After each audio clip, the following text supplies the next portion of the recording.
అల్లుడు చేసుకోవాలి అని ఆలోచన ఎవరిది? మా అమ్మగారిదండి. అమ్మగారి. ఎలా? నాంది మా అమ్మగారిది. ఓహో.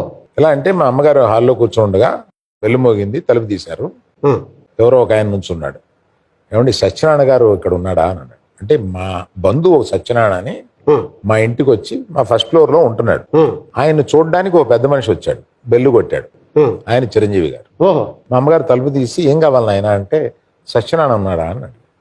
సత్యనారాయణ పైన ఉన్నాడు బాబు, ఇలా వెళ్తే కుడి చేతి వైపు ఓ రూమ్ ఉంటుంది, ఈ మెట్లు ఎక్కి వెళ్ళని మా ఆవిడ మెట్లు చూపించారు. సత్యనారాయణతో మాట్లాడేసి అతను ఒక 1/2 అవర్ 45 minutes తర్వాత దిగి వెళ్ళిపోతూ ఉంటే మా అమ్మగారు హాల్లోనే కూర్చున్నారు. వస్తానండి అని చెప్పి ఆయన వెళ్ళిపోయాడు. ఈవిడ సత్యనారాయణ పిలిచింది కిందకి. ఉమ్, సత్యనారాయణ, ఆ అబ్బాయి సినిమాల్లో చేస్తాడు, చిరంజీవి కదా? ఉమ్, అవును అత్తయ్య, నీకు ఫ్రెండా అతను? అవును. ఉమ్, మనవాళ్లేనా? మనవాళ్లే. ఆ, రాత్రి మా నాన్నగారు వచ్చిన తర్వాత ఆ, ఇందాక చిరంజీవి వచ్చాడు, పైన సత్యనారాయణ చూడడానికి చూసి వెళ్ళాడు. అబ్బాయి చక్కగా ఉన్నాడు, వేషాలు బాగానే వేస్తున్నాడు కదా, మీరు మన అమ్మాయికి ఆలోచించకూడదా ఉమ్, అని మా అమ్మగారు ప్రపోజ్ చేశారు. ఓకే.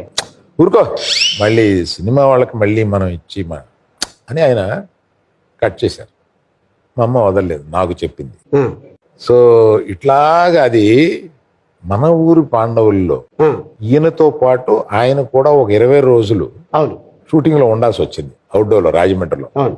అప్పుడు ఈయన సిఐడి వర్క్ మొదలెట్టారు. పాపం చిరంజీవి గారికి తెలియదు. మొన్న కూడా ఆయన స్పీచ్ లో చెప్పారు, ఆ, ఈయన సిఐడి వర్క్ మొదలుపెట్టి ఆ, బాబు మందు తాగుతున్నాడా, ఆ, అమ్మాయిలతో స్నేహంగా ఉంటున్నాడా, ఇలాంటివన్నీ తీసి చాలా బుద్ధిమంతుడు. Under cover operation. ఈ అండర్ కవర్ ఆపరేషన్ లో చాలా మంచోడు, ఏమీ లేవు, చాలా బుద్ధిమంతుడు, చాలా వినయంగా ఉంటున్నాడు, ఇన్ని మంచి లక్షణాలు ఉన్నాయి అని ఇంటికి వచ్చి చెప్పాడు. ఓకే. అక్కడి నుంచి ప్రారంభమైంది.